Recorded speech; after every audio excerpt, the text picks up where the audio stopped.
From first hunts to lifelong traditions, we're here to honor the heritage, hear the passion, and connect through the stories that make us all hunters.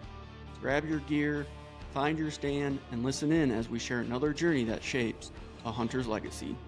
This episode is brought to you by Logic Hunt, an app designed for the future of hunting, helping you prepare with purpose and pursue with precision. You look a little warm, man. Out mowing or what? Yeah, landscaping, mowing. Me and my fiance, we just started working for ourselves this week. So have a ton of side jobs, side work that we've been doing. Been a little crazy, but it's been going good. Tell me a little bit about yourself, who you are. Now we can go into this business that you just started. My name is Gabe Foley, and I'm from Southwest Ohio. I am 20 years old. I work landscaping right now, and I pretty much just have a weird obsession with deer hunting. How'd you get started on the landscaping business? Just been doing it my whole life. I've never been the type of person to want to go to college and spend 4 years of that. And so I've just gotten into landscaping, easy money. And I feel like my dad's always been a landscaper. So he's been big into outside work and stuff. So just as from a young age, it's something I've always grasped towards. And I'm getting ready to go to the police academy in January. I feel like it's the best money I can make at my age without having to go to school. And I just like working with my hands and being outside. And summertime, I work hard. So that way in the fall, I get to do what I love every year. That's awesome, man. Did you have to do a big investment into a bunch of equipment? How'd that work? So actually, I did not. The first guy that reached out to us to do landscaping for him, he's got all the equipment that I could ever need. The work that he needs done is 2 months of work. Just let me use everything that he has. They're on a vacation right now, and they just evicted a tenant. This person destroyed their house inside and outside. So we're going in and I'm completely ripping out all the landscaping, redoing the mulching, redoing the beds, pruning the trees up. My fiance, she's inside and doing a major deep clean. There's mold on the floor, mold on the walls. It's pretty nasty. So it's been every day, 7 days a week. We started not this Monday, but the last Monday, and we've been there 8 to 10 hours every day. I'll be there till midnight sometimes. Yesterday, I was ripping up carpet all day. That was disgusting, moldy carpet. That was terrible, but it is what it is. Got to make your money somehow. That's awesome that you're doing that. So tell me a little bit about your obsession with deer hunting. Where did it all start? Honestly, my story is a little bit different than everybody because I feel like a lot of people had a dad that got them into hunting. Mine was my grandpa, but I didn't get to be with my grandpa that long. So I started when I was around 6 years old. He started to take me out squirrel hunting and just small game hunting.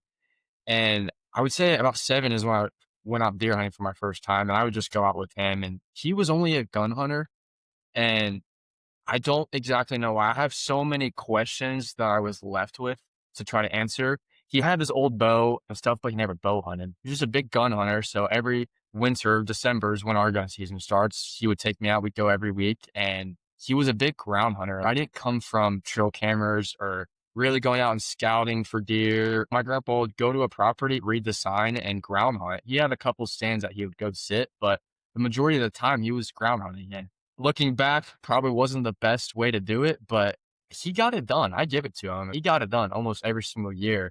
From around 7 to 10, I would go out with him and try to learn what I could. I remember walking around and he'd point out the scrape and tell me, don't touch it. That's where they leave their scent. He explained that as like a dog on a fire hydrant. They leave their scent there, go back, and that's how they communicate. And he'd point out rubs, beds, just little stuff to pick up on, but enough to get me intrigued where I wanted to do it by myself. And I think when I was 10 years old is when he got me into the hunter's ed course. So I started doing that with him. And my grandpa is very by the book. If it's sunset at 7:15, he's probably unloaded at 7:10. He was by the book. So he made sure that I knew absolutely everything. I had to know every part of a bow, every part of the gun before he'd ever let me out on my own.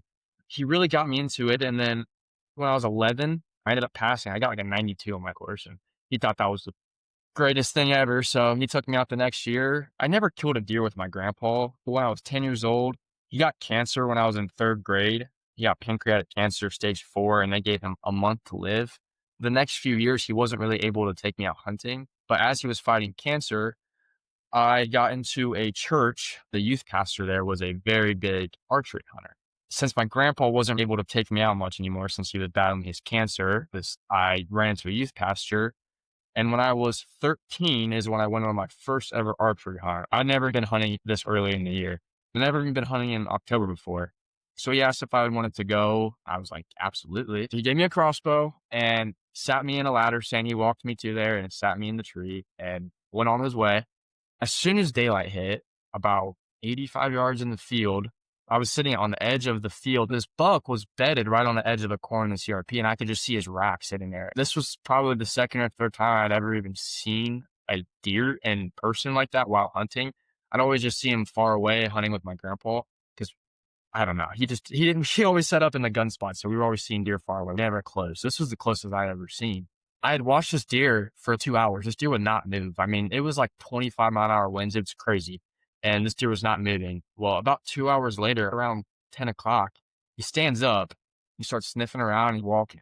This will tell you how new I am to hunting. I have no range finder. This deer starts walking, but only ever hunted guns. So this deer starts walking. I'd say he probably gets 20 yards or so. So he's probably around 60 yards. And to me, that's really close. I'm like, that's super close. Pull my crossbow up, put the crossbow around, I pull the trigger, and I hear a big thump. Like, that's weird. I hit him.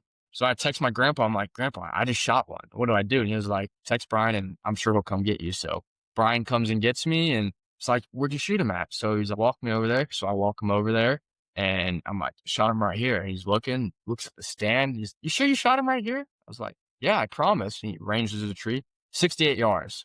I was like, dude, I wouldn't have shot that, but we'll look. And then this is unbelievable as it sounds. I still don't even understand how it happened today. We take 2 steps in the woods and just blood everywhere. Just big splash of blood. Hit him. I was like, all right, let's go. We literally didn't track for 10 yards and this bucket's just laying there dead. I double lunged him, heart punched him, 68 yards, and this deer ran 15 yards. And my first ever deer, and it's 115, 120 inch buck. How old were you? I was 13. So I was still young. And I lost it. You would have thought I just killed a 220 inch deer. I freaked out because I had been hunting for 7 years at that point and never even got to put my hands on the deer. I'm going to jump back about a few years really quickly for this because this is important. This is what got me hooked on hunting. My grandpa, this year of gun season, we went out every single day. For some reason on Saturday, I didn't go out. I slept in. My mom wakes me up. She's like, Papa shot one. I was like, no way. Did you bring it over? He brought it over, 175-inch deer with drop tines and kickers everywhere. And it was the one morning that I slept in, but I got to put my hands on that and it changed my life. I still have him. He's on my wall. It's my prized possession. If my house burns down, I'm grabbing that deer first. That deer means the world to me. The cool thing about that story is my grandpa always wanted a drop tine deer. I don't know why, but that was his one goal. And that was the last deer he ever killed before he passed away. And also his biggest buck. That really got me hooked right there. That was the reason I jumped back because that was the first time I ever put my hands on a deer. And then now was the first time I ever put my hands on my end.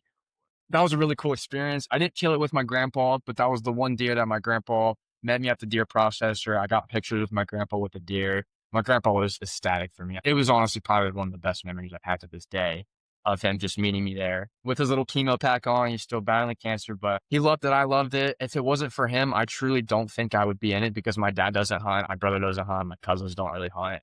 I'm the only one that hunts in my family, and so is my papa. So if it wasn't for my papa, I probably wouldn't be where I'm at. How old was he when he was taking you hunting before he got cancer? He was young. He was probably in his 50s. He passed away 2 weeks after he turned 60. Sorry to hear that. Thank you. Yeah, he got me addicted badly. I think partly because he left me with so much to learn, and I just deep dived into it as soon as I could. As soon as I won't get too far ahead of it now. Get into it, man. And then after I killed that deer, obviously my youth pastor, and this is the funny thing too, it was the biggest buck that's ever been killed on that property. And my youth pastor had been hunting it for 7 years. And he didn't have pictures of the deer and stuff. It was pretty cool. Nothing crazy, just a real clean, typical 9. Just a great deer for your first year. You couldn't have asked for a better deer. After that, I was hooked. The next year, I sat in the same stand. Next hunt, I killed another 110-inch buck, same spot. I think I ended up killing 4 or 5 deer out of that same tree over the next years. I would just hunt with Pastor Brian until I was about 16. As soon as I got my license, it was game over. My mom couldn't keep me in the house anymore. From that time on, I remember just trying to get into everything I could. I started working when I was 14, 15. I just had my headphones in listening about how the wind would affect deer and how transitions play a part of it. When to hunt bucks, I got into everything. And door knocking, I ran into door knocking. I obviously didn't really have much hunting land after my papa passed away. He had all the land. I don't remember where we hunted much. Bugs me a little bit. I can't go back and get that piece anymore. But from that point on, I knew, okay, it's either hunting public land and you're going to be big challenges. You're going to be dealing with other people, pressure, or you can go start door knocking. And that's what I did. And This is gonna sound unbelievable, but as of today, I have about 9,500 acres private land that I can hunt across 7 counties in Ohio. I the last 4 years, I have door knocks every single day almost of my life. So it's been crazy. I hunt everywhere. Eastern Ohio, Northern Ohio, down to Southern Ohio. A big part of it for me was just connections, just talking to people, learning who this farmer is, who that farmer knows. My grandpa's a big farmer. My grandpa owns about 1,000 acres in Southern Ohio. So automatically, I kind of have some connections with him about his buddies. So I'd go and talk to his buddies, get permission on his land, and then they would have a sister that would have property, and I'd go get permission on that property. Or my landlords, I live on 40 acres now with me and my fiance. I get to hunt this, and then my landlords own another 1,000 acres. They gave me permission on it. It's just the list goes on. I'm very blessed to be where I'm at now, but I've worked very hard to have the land that I do have. It is nice. I cannot lie. You're living on 40 acres. How'd that get set up? This was actually very random. Me and my fiance, she's 19, I'm 20. We moved in together last September, and it was my parents' old house that I lived in for 8 years. They rented it out for us because they moved about 45 minutes away, and my sister was still going to school where we lived. They didn't want her to have to drive 50 minutes to school every day. So they're like, we'll give you guys a good price. You rent it out and let your sister stay with you throughout the week so that way she can just go to school. We're like, okay, that's fine. Then after the school year ended, we had to find a new place.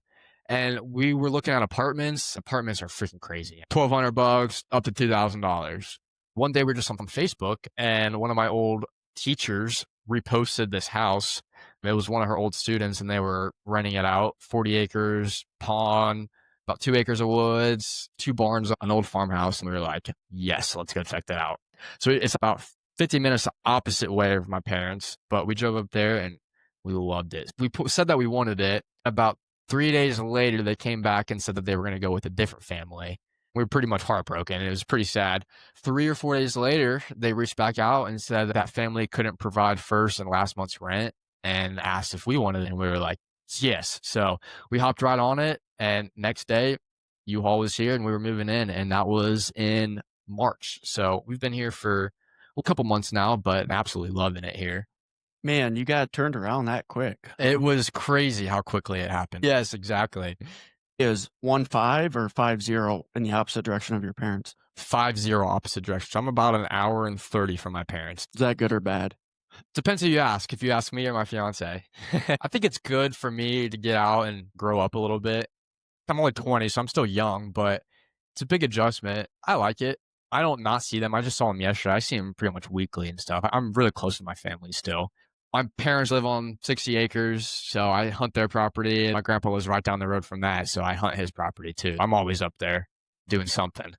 Is this another grandpa that didn't have cancer? Yes, this is a different one. This is my dad's side, and then my mom's side is the one who got me into hunting. And my grandpa, he's just a big farmer. He's never really been into hunting. My dad did a little bit of squirrel hunting when he grew up, but just always been into farming, so they never really had time to hunt. He just never got into it, honestly. I don't really know why. I was kind of curious. You're talking about your grandpa hunting than your dad or nobody else in your family hunt. Yeah.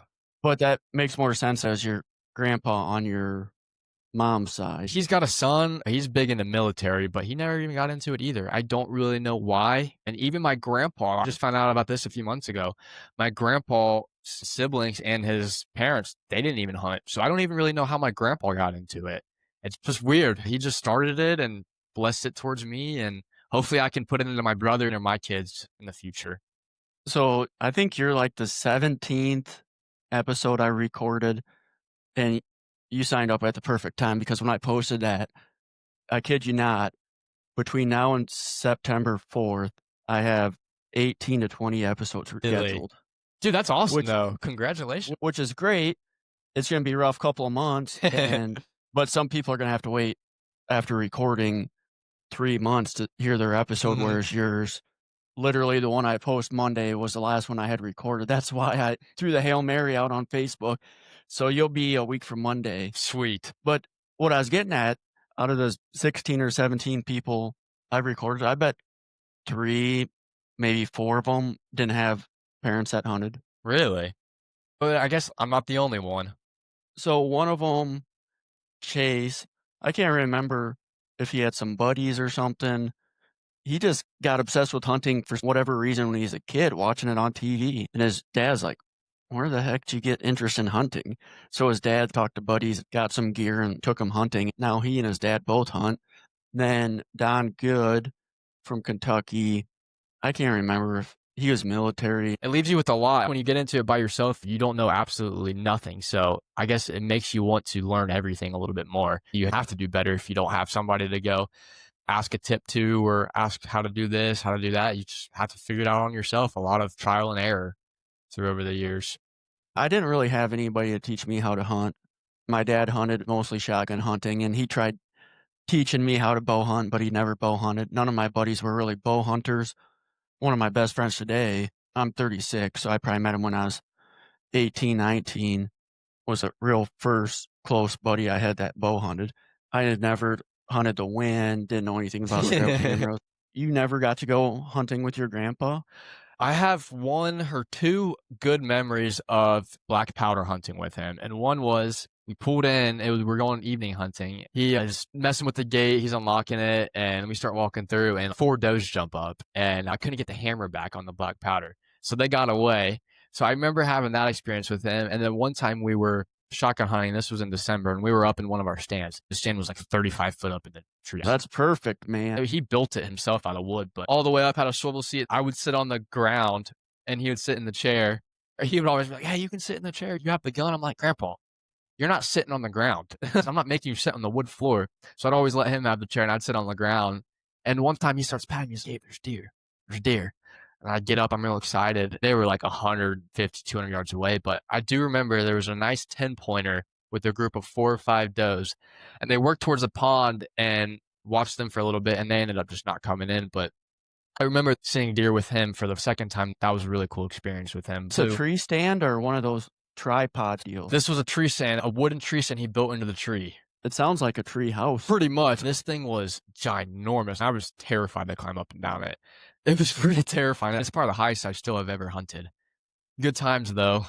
The older I get, so I went through stages where I wanted the easiest to climb, so I didn't have to pull my rope up. I had a ladder stand to start with.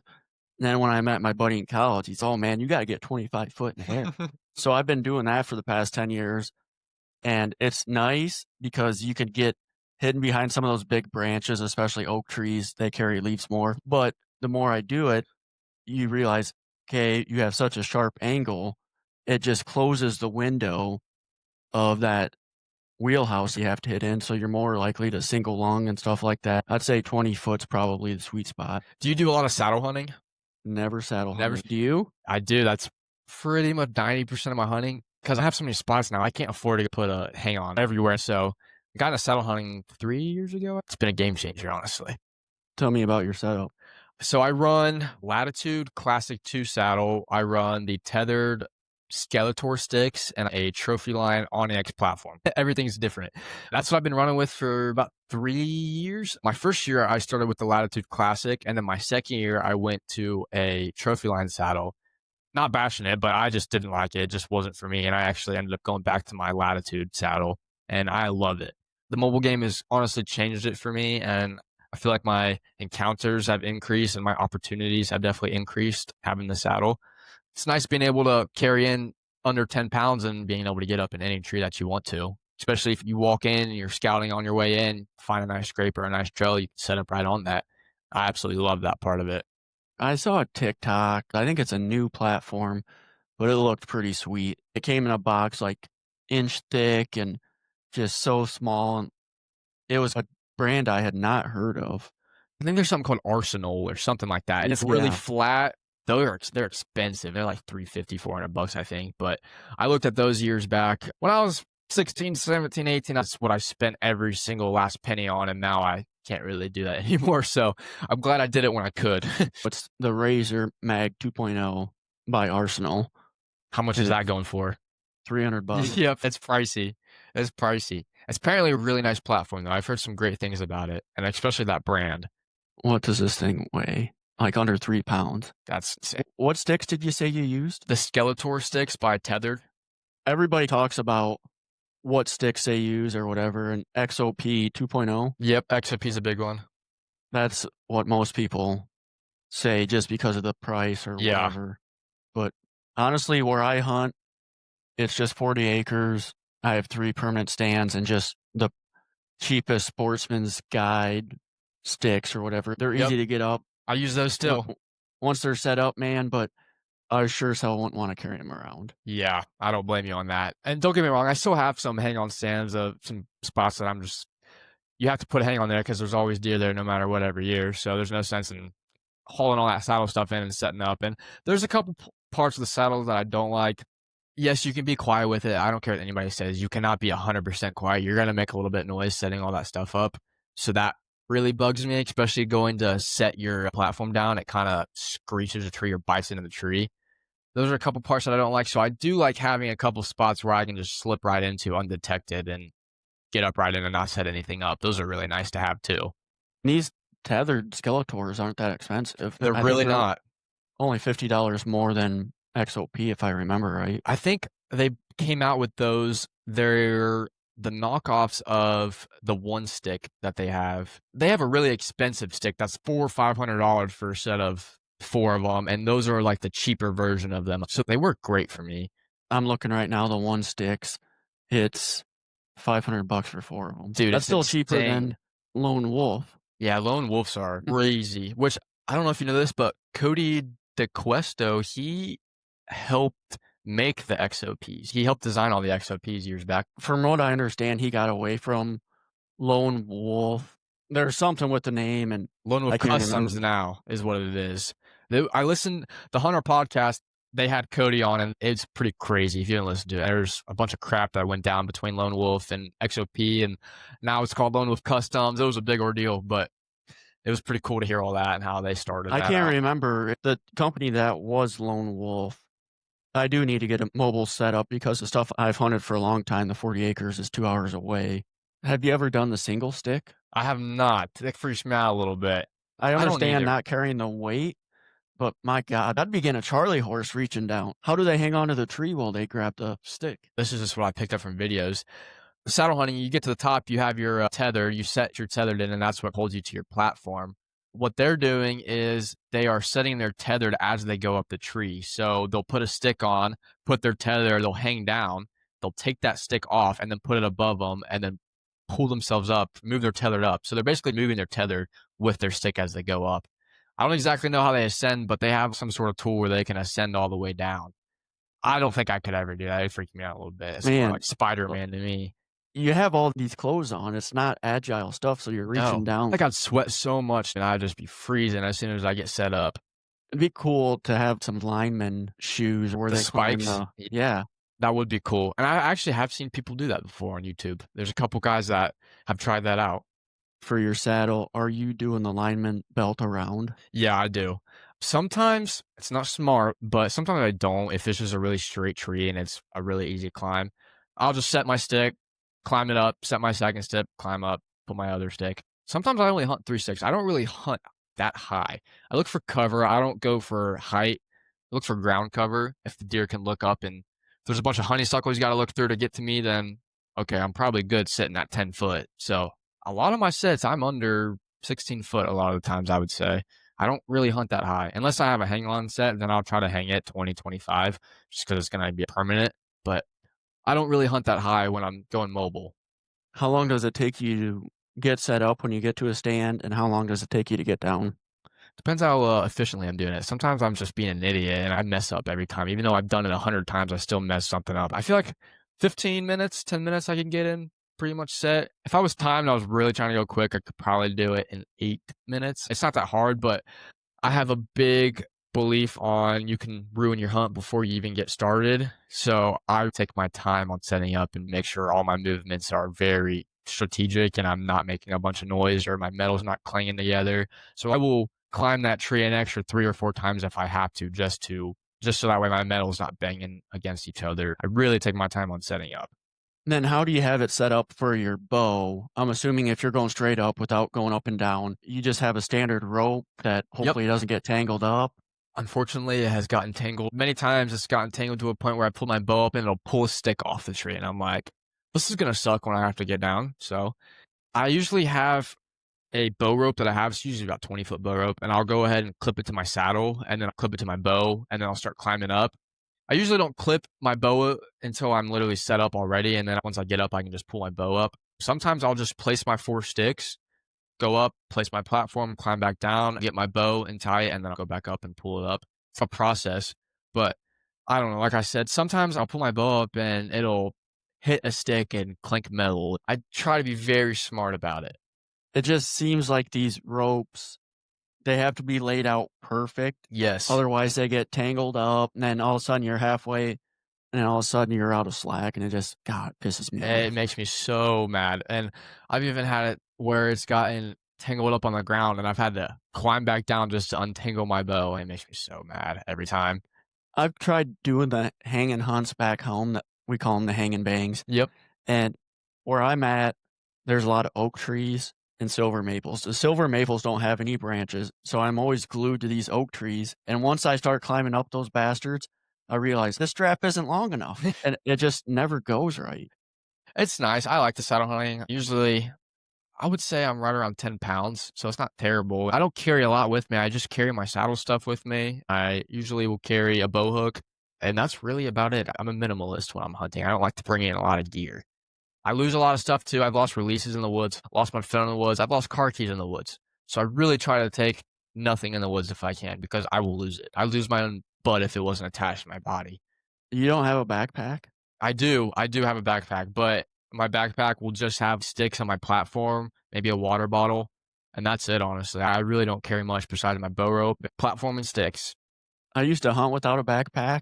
I don't know how I'd do it. Just extra stuff like an extra release, maybe an extra strap. I have the regular harness, so I put a rope around the tree, my rattling antlers. I don't know how I could do it without a bag anymore. The backpack helps out a lot, especially binos. I won't go anywhere without my binos or my rangefinder, obviously. I love my backpack. I actually have a trophy line backpack for my saddle stuff, and I feel like I couldn't hunt without my backpack. It's my biggest necessity. Even though I don't carry a lot, it makes it way easier to pack everything in and out. If you're having to go through all that effort to climb up to a stand, are you stripping down to walk out and set up and then maybe throwing your jacket on, or you walk out fully layered? I have learned my lessons on how to stay warm in cold temperatures, and I used to go hunting with everything on, walk back with all my layers on, and I'd be drenched in sweat, and then a cold 30 minutes later.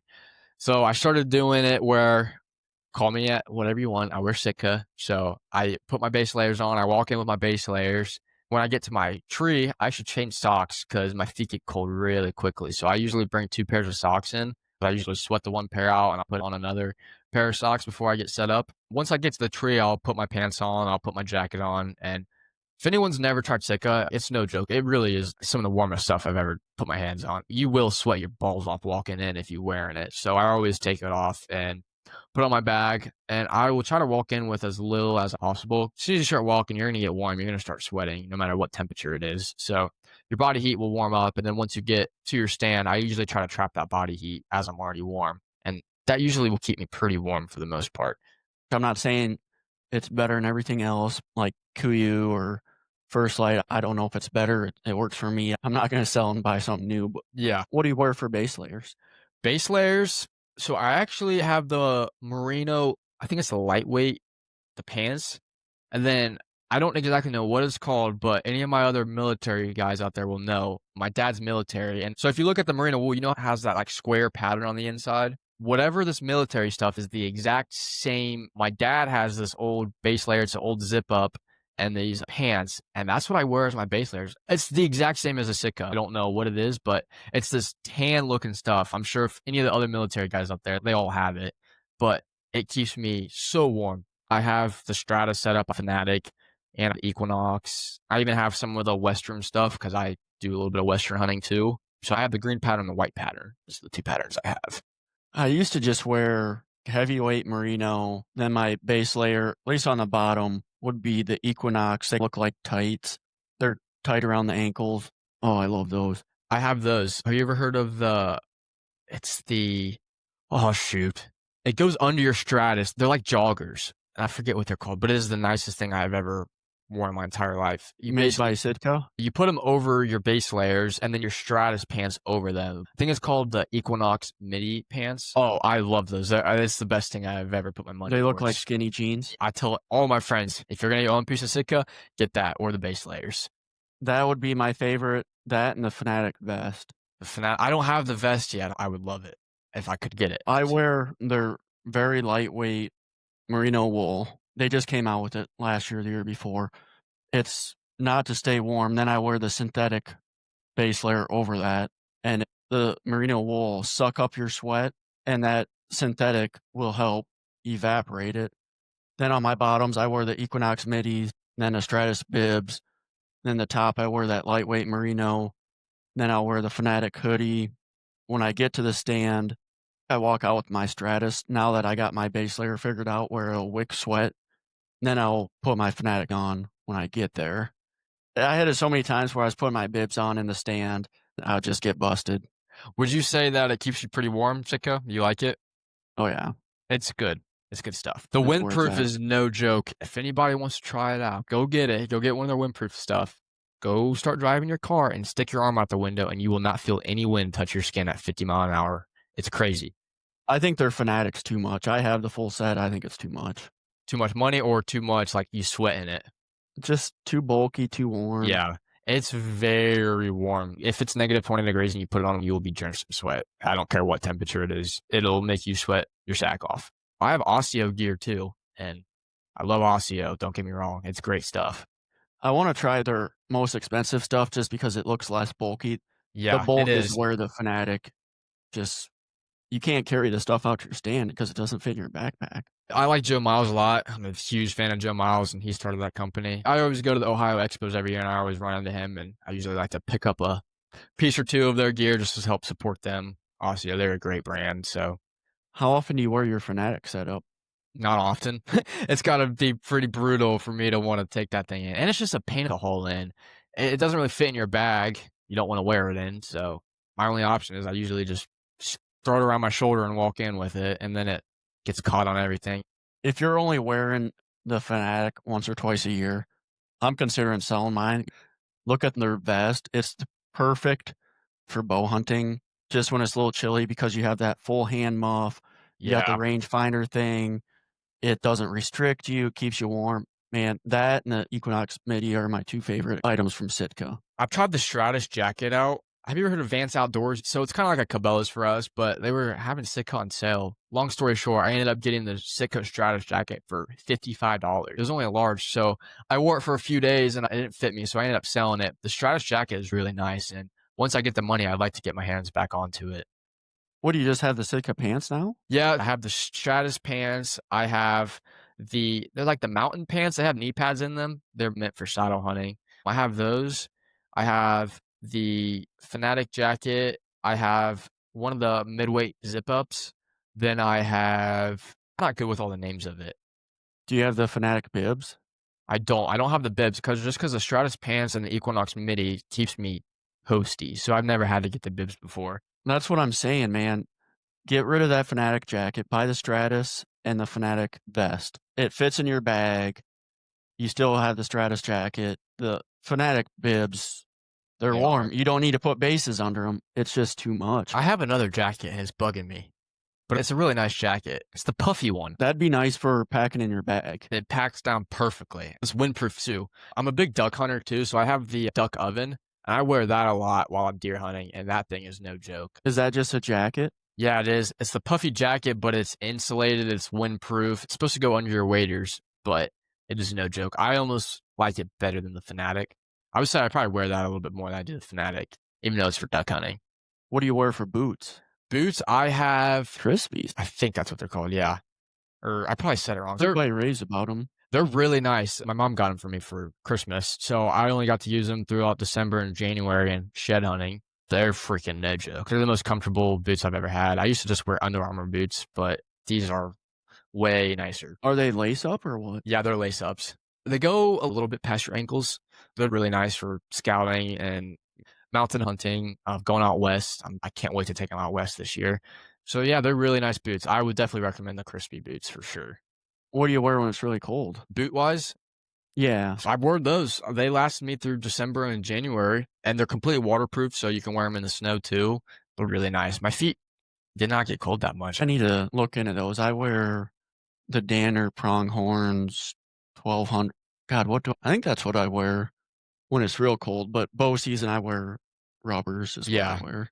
I also have the tall ones, the Sika boots. I forget what they're called, but they're all right. It must be lacrosse then or They are, something. yeah, they're lacrosse. Good luck getting 2 years out of those bad boys. They rip and tear, and they're really easy to tear. I only really wear those when it's deep snow. I can't wear them saddle hunting because I can't stretch my legs that far. When my metal and my platform gets wet, that rubber, it's like it's super slippery, and Really? I'll slip right off my platform if I was wearing that, I You feel don't like. want that, man. No, not at all. So are you getting ready for next season already? Unfortunately, my cell cameras have been up since February, Really? and I run a lot of cell cameras. How many you run? Right now, I have 14 out, and that's not even Balls. half of what I got. Unfortunately, I got about a truck payment a month when season starts. It's not fun. What kind do you run? Literally everything. I run spy point, I run stealth, I run a lot of tacticam, I run Moultrie, I run wild game innovations, and I run covert. Doesn't that suck having to check? Yeah, it does, but it's kind of like a lottery every single time I wake up. I wake up throughout the night and check them. A tacticam is probably my favorite though, price range, and they work the best. A lot of people say they don't like spy point. I've never had a problem with my spy points. They work wonders for me. I think when they first started coming out with cell cameras, they sucked, but their new ones are pretty good. They're working great for me so far, and I have 3 of them out right now, and they're running fine. You run like 25? Yeah, it's about 25. It's actually more than that. I have 15 tacticams alone. So I'm probably around 30 or so. No wonder why you can't afford a 60. Yeah, just hold off on 1 month of cell cameras. And there's It's so bad. And then batteries, SD cards. The batteries alone are expensive, but I do Amazon basic batteries. It's $25 for a 100 pack. And they last me all month pretty much. Save me a lot of money with those batteries. They last me, and I get pictures every day. I'm getting pictures right now. Actually, I have them all on mineral sites, and they last me a very long time. I even have some of the lithium rechargeable packs that I use too. once a month is too much to be changing batteries with the cell camera, bro. Sometimes some of my spots is every 2 weeks too.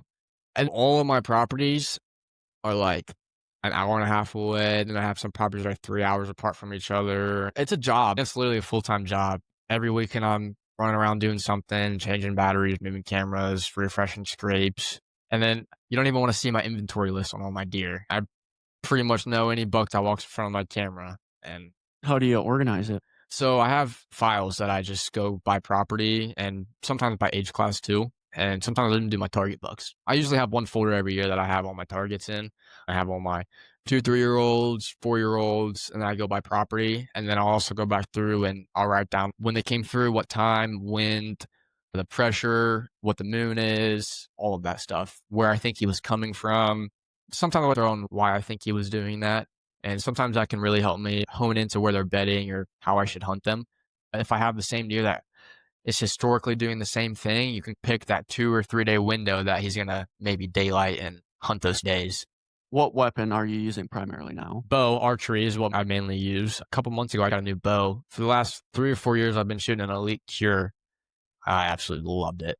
And switched over to the Phase 4 Matthews a couple months ago. I got an insane deal on it. Couldn't pass it up. And I like it. It's not the smoothest bow. My Elite is known for being smooth. I'd probably put 10,000 shots to that bow. So I just became one with that bow, and then switching over to a new bow and starting over kind of sucks. So I just got to learn to love it, I guess. It's a lot quicker than my Elite, but it's a lot more aggressive cams.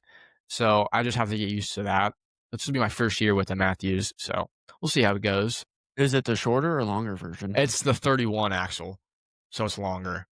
And how tall are you? I'm 6'1". So you must be using like a 29-inch draw. Yeah, I'm 29 and a half. I'm almost 30. My arrows barely get cut. I've only shot Matthews. The lower let off you have, the smoother the draw cycle is. Interesting. So are you talking about So like 80% let off? Yeah. What do you use? 85? It's probably on 85, I would assume. Whatever it was. You when I can got buy it. the little cam modules, and if you go to 80, I think it'll be a smoother draw, which makes sense because that jerk at the end, Yep. that's your let off. Bomar's big about that too, because the more let off you have, you kind of have that empty space where it's smooth and then jerks. He shoots It's a little freaking less 90 heavy. pounds. That dude's crazy. He's got a 90-pound Hoyt. Man, that'd be tough on your shoulder. Dude, he's a freaking nature.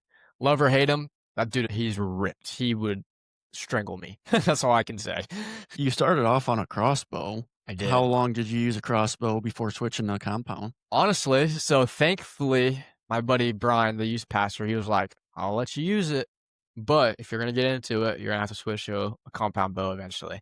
So he let me use it till I was 15, I would say. 2 years after I killed that deer, I killed 3 more deer with the crossbow. So I've killed 4 deer with the crossbow total, and a stupid amount of deer with my compound bow now. But archery, it's an obsession. I love archery so much. Was that Elite your first compound bow? No, so I actually started off with a Diamond Infinite Edge. A Yep. fully loaded, ready to shoot Cabela's bow? Exactly. That's what I started off with. And here's just a tip for you guys. Don't ever take your bows to Cabela's or Bass Pro or anything. Take it to a archery shop, please. When I got my bow from there, they did not cut my arrows or glue inserts in. They did not adjust my draw length. And they did not even tie my peep sight in. So when I went home to shoot it, the first 3-4 months, everything was out of whack. It was terrible. Until I took it to Brian, I was like, dude, what is wrong? And he was pretty irritated. And he took it back to them and he let them know what they did wrong. He got it all set up correctly. I killed probably 3 or 4 deer with that diamond for the next 2 years. And then when I was 16 is when I got my first flagship bow, I guess is what everybody calls it. And that's when I got the Elite Cure. And you miss it, huh? What'd you do, sell I it? sold it to my uncle. So I could get it back if I wanted to. But I think once I shoot that Matthews more and it grows with me, I think I'll end up liking it a lot. I really do. That's what I've always shot is Matthews. Nobody will come close, and granted, it's expensive. Their accessories are very expensive, but it's good stuff. It's really good stuff so far. It's quality stuff. I can't argue that at all. My only thing that I don't like about it right now is how aggressive the cams are. The speed is phenomenal. That thing shoots very quickly. I know if I put it on a deer, it's zipping right through that double lung, so I'm not worried about that. I just got to shoot it more. It's not even sighted in yet. I started sighting in yesterday, so I've probably only put 60 shots through it. So I can't really give a fair judgment on it yet. What do you have for pins on it? I shoot a spot hog double pin fast eddy, so all the way from 20 to 100 I can shoot. Yeah, right, dude. Come on. Dude, I've shot at 90 before out west. Targets. My buddy, Christian Babcock from Hunter's Advantage, I go out and film them every year. He was slinging them at 90, 95, 100. If you're shooting at 70, that's the normal 20 for here. Especially for antelope that we were hunting, you're not getting close. 100 seems a little excessive. It Like is. 70 to 80. I've shot them at, I used to work at an archery shop and we had an indoor range that you could shoot up to 100. It was awesome. 100-yard indoor range. It was awesome until the guy doesn't know how to run a business. He pretty much got shut down about 6 months into it. I had experience with my Elite in there, and I wouldn't shoot it at an animal at 100 yards because the speed wasn't that good at 100 yards, but it'd get there. I'm pretty accurate at 80 yards. Anything past 100, start just getting those flyer arrows, I feel like. So I don't think I would confidently shoot, especially on a whitetail. I'd never shoot a whitetail past 40. What kind of group are you getting at 80 yards? About a pie plate, I would say you could put it in. If I put a pie plate out there, I think I could stack my arrows in a pie plate. By no means am I getting them inch-to-inch groupings, but fair enough where if a deer was right there, it would hit somewhere in his guts to his lungs, so he would die eventually. How often are you shooting?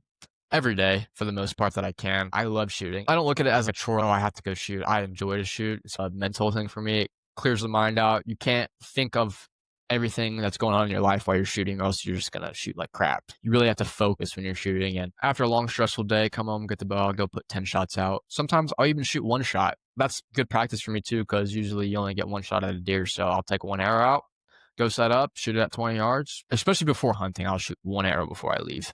Just make sure everything's on. Just that mental repetition for me. You get 1 shot, make it count, and put it where it needs to be put. So that's my process every day. How do you have time to do that when you're working so much fixing up this old house? I'll wake up and shoot sometimes, and I don't work super late. I'm usually home by 7. So we get up and start working early, and that way we can have the evenings together. So I'll shoot in the evenings a lot too. Sometimes we come home for lunch around noon. Sometimes I'll just put a couple shots out around lunchtime too. Really? Yeah. What's one of your all-time favorite hunting memories? Dude, that's hard. I have a lot. I killed a 1 in a million turkey this year. I've killed a lot of cool stuff. I'd say my biggest memory for hunting probably have to be this year when I killed that turkey. I killed a double spurred turkey. Double spurred? Yeah. I didn't even know it was a thing. It's like 1 in 200,000 turkeys are double spurred. It's not common at all. Never even heard of that. 20 cases in Ohio have ever been confirmed double spurred turkeys. So that was pretty On cool. both feet? Yeah, on both feet. I'll send you some pictures. Dude, it's crazy. It's pretty cool.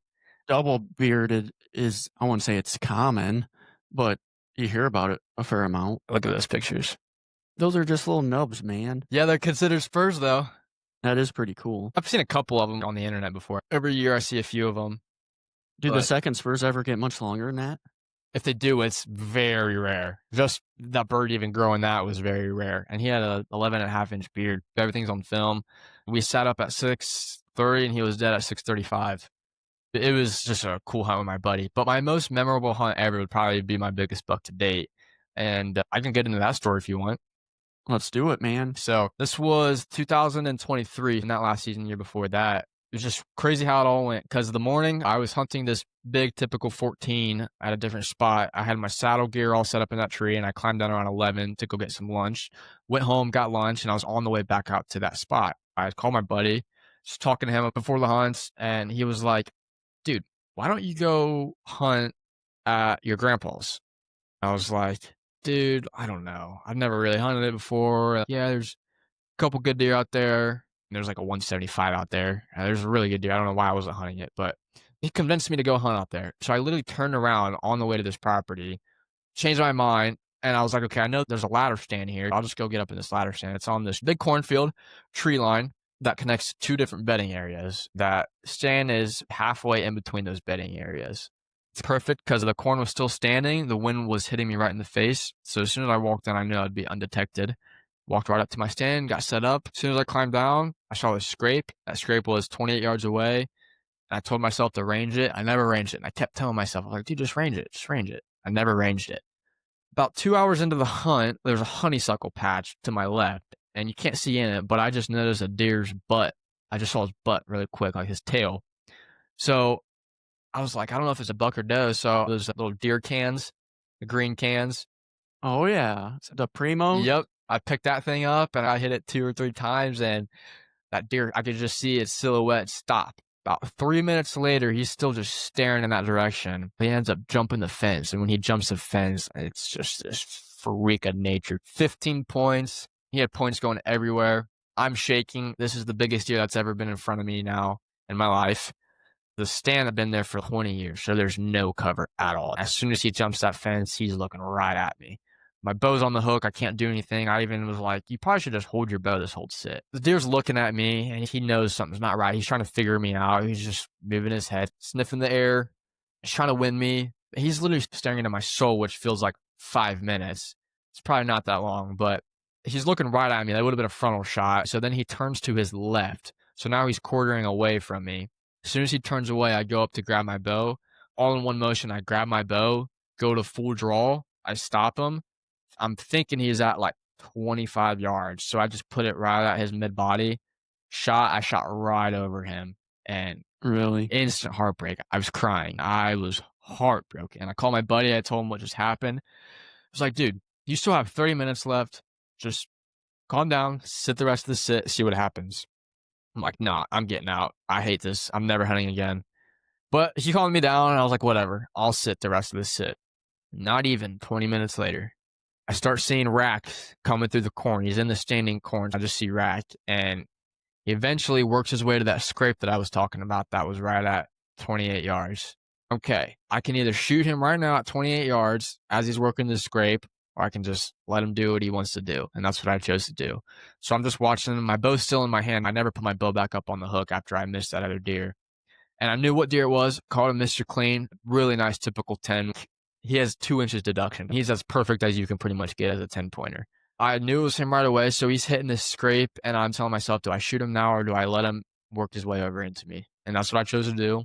So that deer, picture perfect, works that scrape, turns my way and starts walking. He's quartering to me. I stop him at 10 yards. I shoot him, double longs. He runs 100 yards, and the rest is history. He's on my wall now. That's my biggest buck to date. I think it was a really cool story because I missed the biggest buck of my life, and I ended up killing the biggest buck of my life 20 minutes later after that. So, how big was he? 155. So, first ever Nice, bow man. buck, too. Compound bow. So, couldn't beat that as my first ever bow buck. I was 2 years ago. So, it's pretty cool. How much bigger was he than your next biggest buck? Actually, he was smaller by probably 20 inches. This 155 was your biggest deer. Oh, yeah. What was your biggest deer before that? 120s, I would say. That's a pretty good jump, man. 30-inch plus that's great. And then I also have my grandpa's 175 on the wall, so it towers over everything else. Is there just a lot of big deer where you're at? What are you getting on cameras every year? Average, what's your biggest deer on camera every year? I'm blessed. I'll get a 170s every year on camera for sure, out of all my Really? properties, yeah. If I chase him or not, or get the opportunity to kill him, that's a different story. I will send you a bunch of pictures after this, just so you know I'm not bullcrapping. I have 20 deer every year that I'd shoot, proudly, that are all 150 Really? plus, yeah. And it's just matter of fact, it bites me in the butt a lot because I don't focus on one deer. I'm hunting everything. So that kind of bites me in the butt. I don't focus on one deer. So sometimes I'm screwing myself over by doing that. I feel like if I would just focus on one deer, try to learn him, figure him out, try to hunt him, I'd probably be able to kill him every year. But I like to bounce around and hunt new spots, new properties. I have so many properties that I can't hunt everything every year. So works out when the weather's correct, wind's correct. That's when I'll go out to those properties. I think you're doing the right thing. I disagree with you on focusing on one deer. That makes me feel better. Unless there's one that's drastically bigger, but if they're all within 5 inches, just hunt where you think the movement's going to be. That's what I've been doing. I usually don't have, okay, here's a 150 and here's a 195. I don't really have that. I usually have 155s to 165s, I would say. I'm not passing 140s yet. I'll shoot a 140 if he walks out in front of me, gladly. I just love hunting. I'll pass little bucks. I'm not going to shoot a 2, 3, 4-year-old. If it's a nice 4-year-old, I'll shoot a nice 4-year-old. I haven't killed enough deer where I'm like, I need to pass this deer. I'm just trying to get as much experience as I can, get my hands on the most deer right now. I'm still young. I'm still 20 years old. I don't disagree when guys are like, I'm only shooting 5 years or older, 180-inch deer. That's great. I'm just hunting. I'm having fun with it. Shoot whatever makes you happy, man. That's still the mentality that I'm at, honestly. If it's a funky 4-point, I'll shoot that. I don't care. It looks cool on my wall. I'm just trying to build my wall. I want to be 60 years old and have 50 deer heads on my wall. And I can remember every single story about every single one of those deer. Once I stop having fun about it and once that deer just starts turning into a trophy, that's when I'm going to put up the bow. It's not about that for me. How many shooters do you have on camera for this upcoming year? This year is looking insane. My best year by far. By far. Really? Yeah. Every single property that I have this year, there's a deer that I would shoot. There's a 150 on every property that I have this year. For sure. No kidding. For sure. I don't exactly know which ones I'm going to hunt yet. Even on the 40 acres that I live on, there's some freaking studs over here too that I'll hunt, even in my own backyard. Just depends, honestly. Whatever the wind's doing that day. Can you bait where you're at? I can, yes. And I've never killed a buck over bait before, honest to God.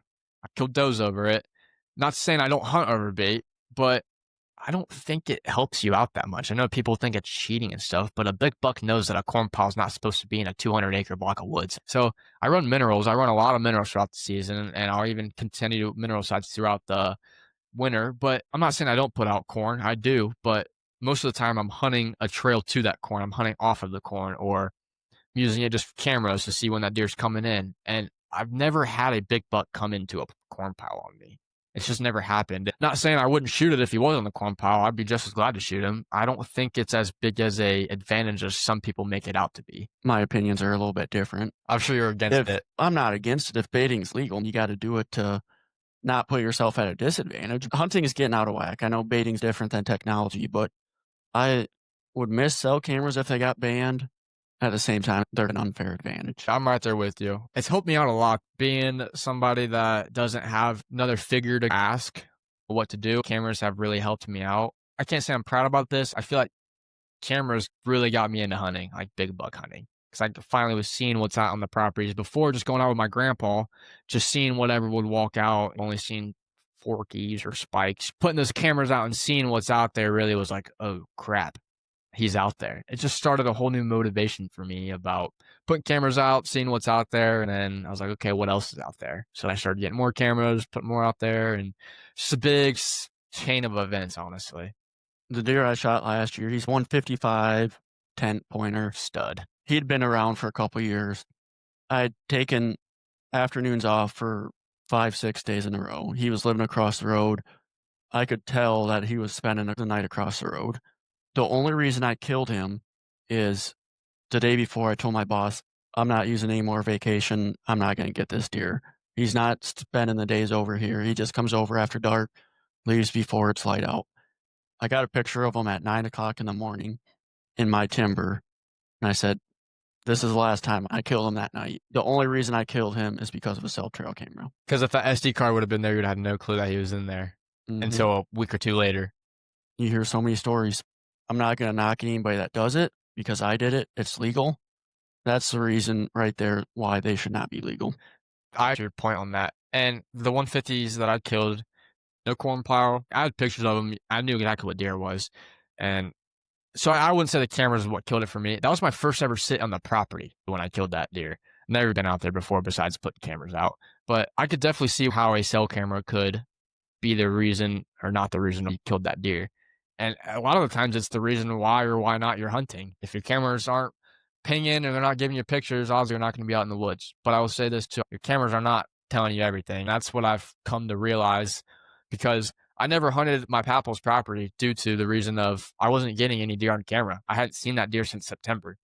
I killed him in November. He'd obviously been there probably the whole time. He just wasn't hitting my camera. So in my head, oh, that deer's not there because he's not in front of my camera.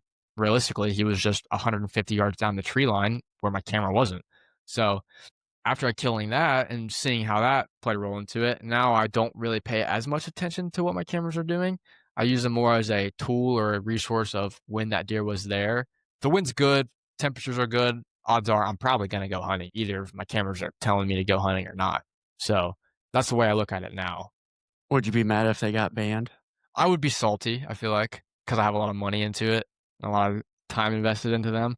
But I still run SD cards. I have just as much fun going out and pulling a card. I don't check a card in the field. I pull that card and I take it home with me because I like the anticipation of putting it on my computer, seeing it on the big screen.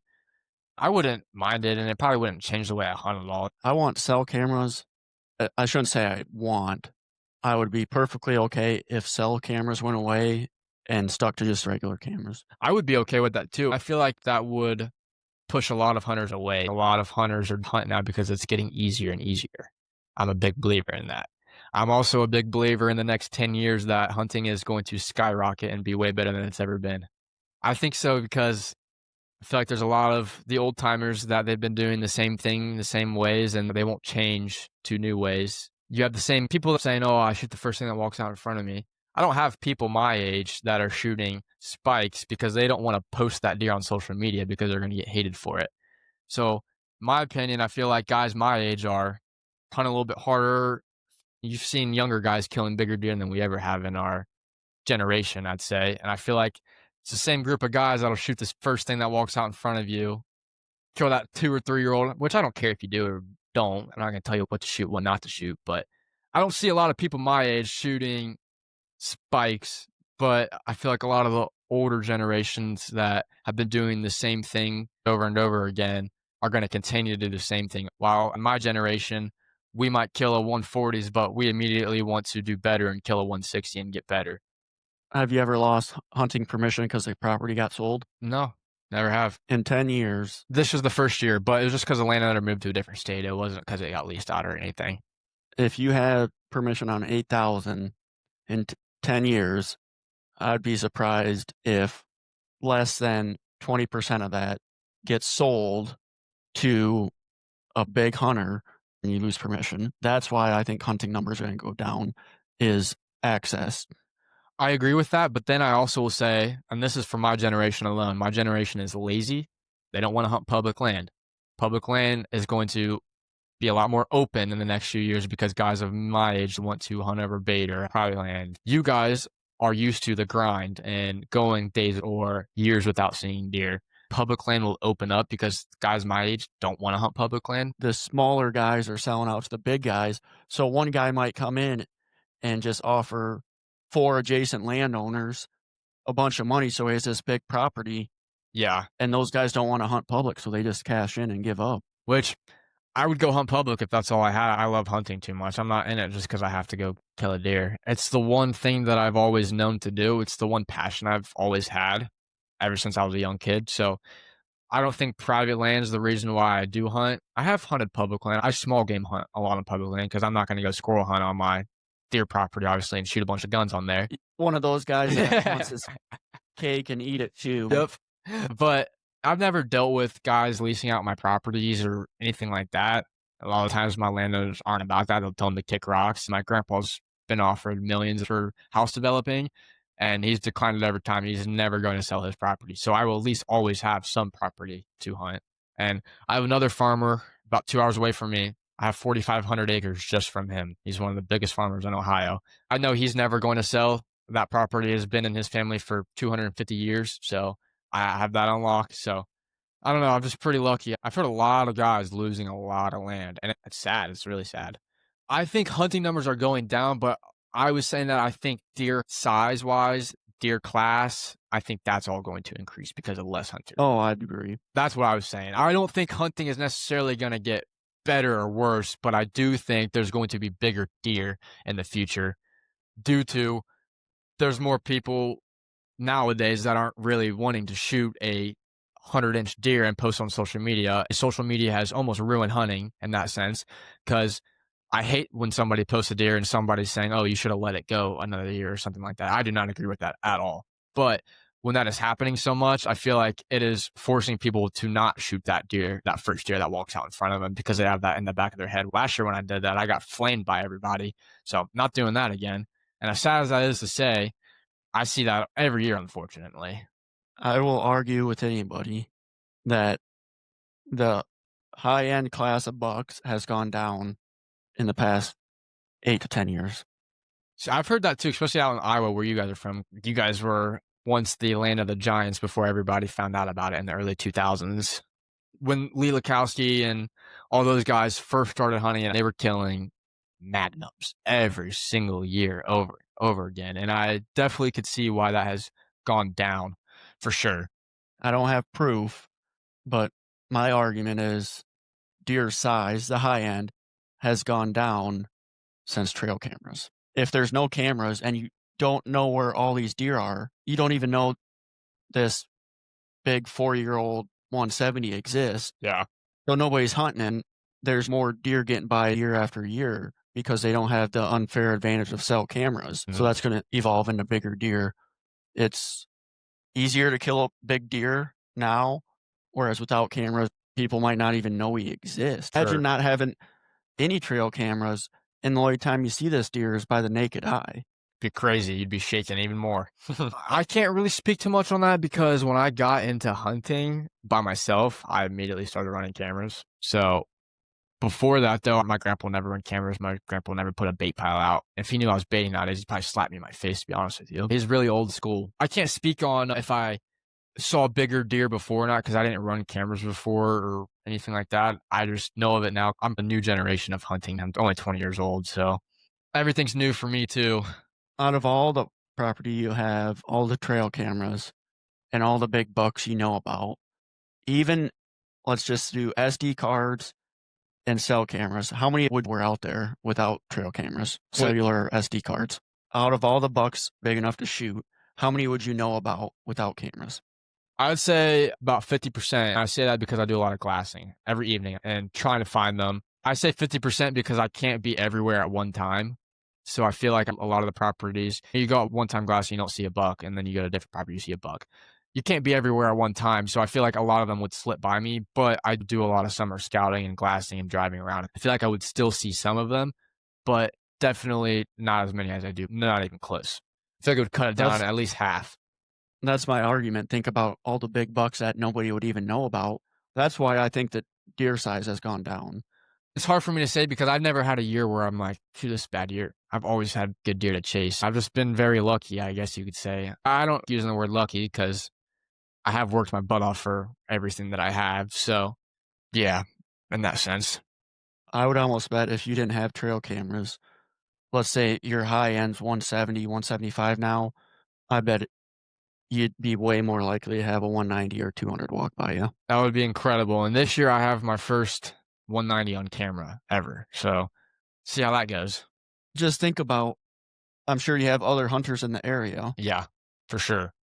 You get a picture of a big buck. How many other people are getting a picture of that same big buck? Everybody. So 5, 6 people have a picture of this big buck, and maybe he could use another year. He's probably mature, but maybe he's 170. He'd be 190 next year. Yeah. If cameras weren't a thing, maybe they'd see him, but still then you see a big buck that you never have a picture of, and you're like, God, I think he was 190, but I have no idea. That is true. I like your argument on that. And I'd be open to going no cell cameras. It'd be a lot more fun if you didn't know what deer were out there. Do you think it should be across the board no cell cameras or just no cell cameras on public land? I'm not saying I'm fully against it. I'm Ah, just not against getting rid of them. yeah, If they get rid of them on public, I'd be okay with getting rid of them on private. I agree with that. You can't tell me that it's not an unfair advantage for us over the deer. I agree, but I've never killed a deer because of my cell camera. But Have you hunted a deer because of your cell camera? Got a picture of him. You're like, I need to go to this spot because I just got a picture of him this morning. no, because I learned my lesson when I do that, they're already a mile down the road. So I usually don't do that. I hunt a lot of small parcels. So I have a lot of 5, 10 acre properties. So usually when I get a picture of them, they're just passing through. And if I wasn't there when that picture was taken, then I missed my opportunity to kill them. Yeah, I get it. Same way where I hunt. My biggest property is probably 450 acres, which is a lot, but the smallest property is 3 acres. I have a lot in between. And I don't care if it's 1 acre, I don't care if it's 1,000 acres. I'm going to go out there and I'm going to see what's out there because I've learned that some of the biggest deer are on the most overlooked spots. That's the way it is. Yep. You run any food plots? I don't. I would love to, but I don't have the equipment to do it. Once I get permission on a property, I don't like to test my luck and be like, hey, is it okay if I go do this on your property now? It's okay. You already gave me permission to hunt. That's really all I'm here for. That's fine with me. And I've also heard stories of food plots, just managing your land or changing the landscape hurts the deer population or did something negative to it. So if I already have him there, I don't like to change anything at all. I already know he likes it. I already know he's there. I'm going to stick with what he's doing. I'm not going to change anything to where he thinks that I'm in there doing something. That's another argument you could make. Are food plots much different than bait piles? Probably Yes. not. Same people with the baitings will be like, oh, you're hunting over a cornfield. Yeah, but it's a 300-acre cornfield, and that corn pile is in a 5-yard radius. I don't agree with the people that are like, oh, if you're doing food plots, it's the same as baiting. Yes, you're still baiting them, but you're not sitting right on top of it. But then again, I've never killed a buck right over corn. And I have hunted right over corn before, and I've never had a big buck come right into my corn. It's usually at nighttime when they come and hit my corn pile. They're smart. Food plot is definitely an advantage Oh, for a yeah. hunter or deer. I'd agree for sure. That's the argument they could make for getting rid of them. There's a lot of resources, and now we have drones. I know there's a lot of people out there that we probably watch, and the reason how they find a lot of these deers is they hear of something, of a deer being in the area, and they just throw a drone up in, and they can confirm if that deer is there or not. One of my buddies had a thermal drone come out last year trying to track his deer. We saw 4 or 5 other shooters in there that we had no clue were even there in the cornfield. Gosh, that's scary what you could do with a thermal drone nowadays. That needs to get axed right now. I am very against thermal drones. Even blood tracking, because you can't stop somebody from deer scouting. They might just say, oh, I'm blood tracking a deer. The level of clarity you get, It's crazy. they need to get that under control. It's bad. It's really bad.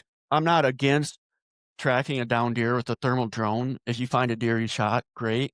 You can't draw the line from somebody that's tracking a down deer and doing some of this intel that's going to pinpoint a giant buck where you can see exactly where the Dude, buck's batting. You can flash a spotlight on him, and he will look up at the drone.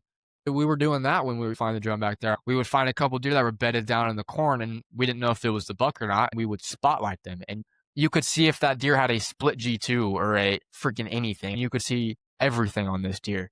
And I'm just in the back of my head, and I'm like, how many people are just doing this to scout their property? That's so unfair. That's not even hunting anymore. 100%. I have no respect for anybody that is on Facebook groups that post their drone page and say, $150 will come fly your drone and tell you a herd analysis is what they call it now.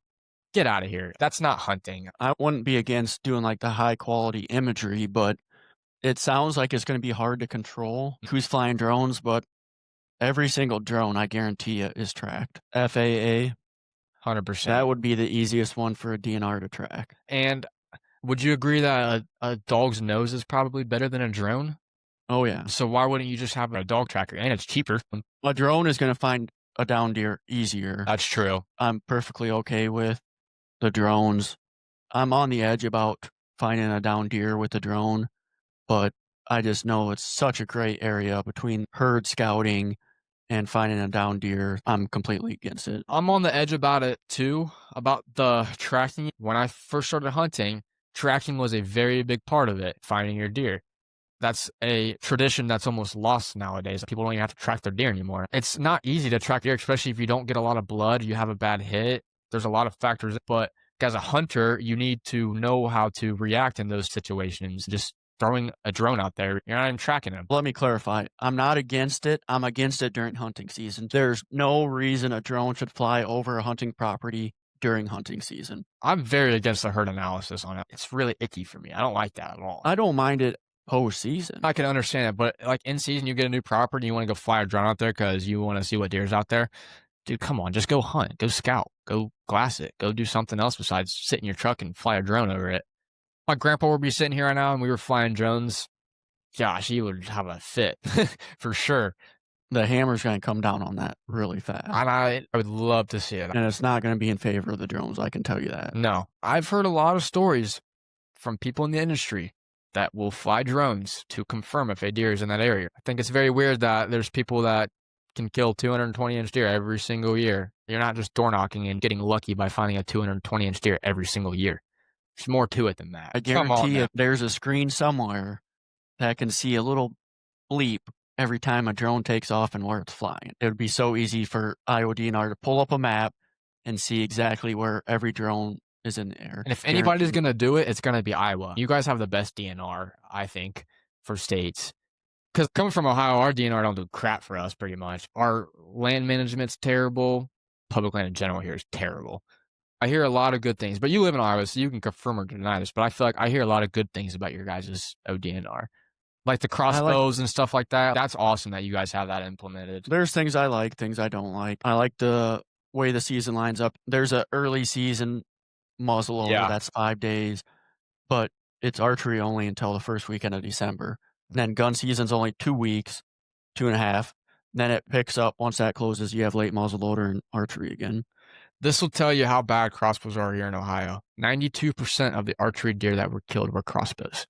Yeah, I don't like that. If you just cut that off alone, how many deer live? A lot. The one thing I would change in Iowa is I'm fine with the draw system.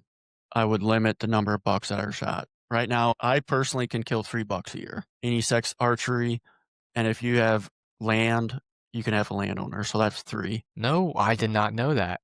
See, Ohio, we can only kill 1 across the board no matter what, which I like. But then again, we have one of the cheapest non-resident prices, so every year we get flooded with non-residents. They just increased it this year. Before that, for under $300, you could come here and hunt one of the best states in United States for deer. That's just ridiculous to me. Indiana switched from 2 to 1, and their deer size went through the roof. Dude, yeah, there's hammers that get taken out of Indiana every year. It's always like typicals too. Some giant typicals taken out of Indiana. And I full-heartedly believe this. I'm not saying this just because I live in Ohio, but I think Ohio could be the best state if they just get on board and start managing it a little bit better. I really do think that. But I will say, I think Iowa, if they did it in Iowa too, I feel like Iowa would probably top it out. I don't even think Iowa's the best state. What do you think is the best state? West of Iowa. What's west of Iowa? Illinois? That's east, bro. Bro, I'm terrible with directions. What's south of Nebraska? Dude, don't put this on the pod, please. Just kidding. I don't know. Just tell me. What's one of the best football teams in the NFL? My Green Bay Packers. Who's won 2 of the last 3 Super Bowls? I don't watch football, literally. I don't know. Kansas, yeah, I think Kansas. Kansas is a good state. It just gets hit really hard every year. Everybody wants to hunt Kansas. I got buddies that hunt Kansas every year, and they ain't done jack crap in Kansas. Because it's a lot of private. Yeah, it's 98% private, isn't it? I used to think Iowa was by far the best state. I started doing that Quest tournament. I don't do it anymore. Oh. Like, man, nobody's going to compete with Iowa. Kansas would just kick the shit out of us every year. Kansas, there's giants kill out of Kansas every year. Don't hunt Ohio. Ohio doesn't have big deer, but every year there's giant multiple 200s taken here. I think Illinois and Wisconsin have a lot of potential, but the DNR screwed Killed it up. it. Yep, especially in Illinois, 100%. Top 5. You can disagree or agree with me. This isn't in order. I'm just going to throw them out there. Iowa, Kansas, Ohio, Oklahoma, and another sleeper state is Kentucky. But North and South Dakota also have giant deer. Oklahoma? Get Dude, out of here. Mega giants in Oklahoma every year. My buddies have 4,000 acres there, and it's insane in Oklahoma. If you get in the right area. Same thing if you get in the right area of Texas. I got a buddy that hunts in Texas, and every single year he has a 200 steer on camera. Every single year. Top 5 for me, out of order: Iowa, Ohio, Kansas, Indiana, and Illinois probably used to be there. I don't know if they're there now. Kentucky's coming close. There's a lot of hunters in Kentucky. There's a lot of And hunters there's there. a lot of public. A lot of gun hunting too. I'd probably go Illinois. Illinois, I honestly forgot about that one, kind of slipped through the back of my head, but Illinois. It's not as good as it used to be. WCB guys, they killed giants in Illinois every year. Is that your favorite podcast, bro? No. My favorite pod, I listen to them a lot just because I feel like they're like me, like they drink beer, they don't really care what they say, the type of deal. But my favorite podcast, I listen to the Hunter guys a lot, but I don't think they're my favorite either. I listen to so many podcasts. Here's my favorite by far, Raised Hunting. They're my favorite for sure. What makes them so good? They're family oriented. They're just really funny. And I feel like I can relate to the dad and the two sons really well. I really like the information they put out there too. You don't see them inviting you on their podcast, bro. No, you're probably my number 2 though. Start listening today. I listened to 3 today though. I listened to my favorite one so far is the tick one. I learned a lot in that one. The guy that got bit by that tick. Yeah, that's been our top performing. The goose guy. I like listening to the goose guy. Once I get to where I can have somebody professionally edit, dude, like I'm doing it all myself. Let me do it. Quality's a little rough. I don't have enough money to pay you. You don't have to pay me that much. I'm cheap. I edit some other podcasts right now too. I edit Hunter's Advantage. If you ever heard of that. Yeah. But anyways, before we wrap this up, we got to hear some embarrassing stories. Ooh. You can't pretend like you don't have any. Embarrassing stories. Some of your most embarrassing hunting stories. Shoot, I got to think on that. The most embarrassing hunting story. You haven't crapped your pants in a tree stand or anything? Not that yet. I've had to get down. Most embarrassing. This is probably an easy one, actually. This is just stupid of me. Got done hunting, go back to my car, put my bow down, take all my gear off, drive 50 minutes home, reach to grab my bow. I don't have my bow. I left it at the spot where I parked. So I had to drive 50 minutes back out there to get my bow. Was it still there? Yeah, it was still there. The way you started the story, I thought you put it on your hood or your trunk or something. Thankfully, no. And thankfully, I didn't run it over. It was right next to my tire. That was probably one of my worst moments. One of my most embarrassing ones. One of my sticks came out of my tree, and I had to have a buddy come out there and climb up there and put my stick down because if I climbed down, I was going to fall. I was lifting my bow up, and some way, somehow, the string got wrapped around the stick and pulled that stick off completely. So I have a gap about this big with no stick there.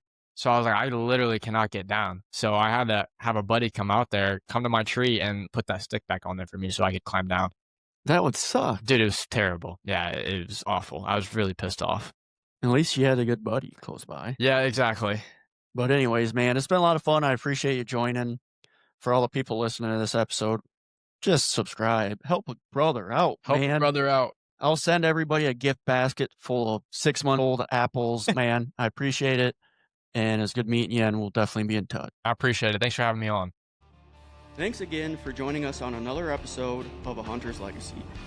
Remember, hunting isn't just about the harvest. It's about the journey and the legacy we all leave behind. Be sure to subscribe, leave a review, and share this podcast with all the other hunters in your life. And if you have a story to tell, we'd love to hear it, because every hunter has a legacy worth sharing.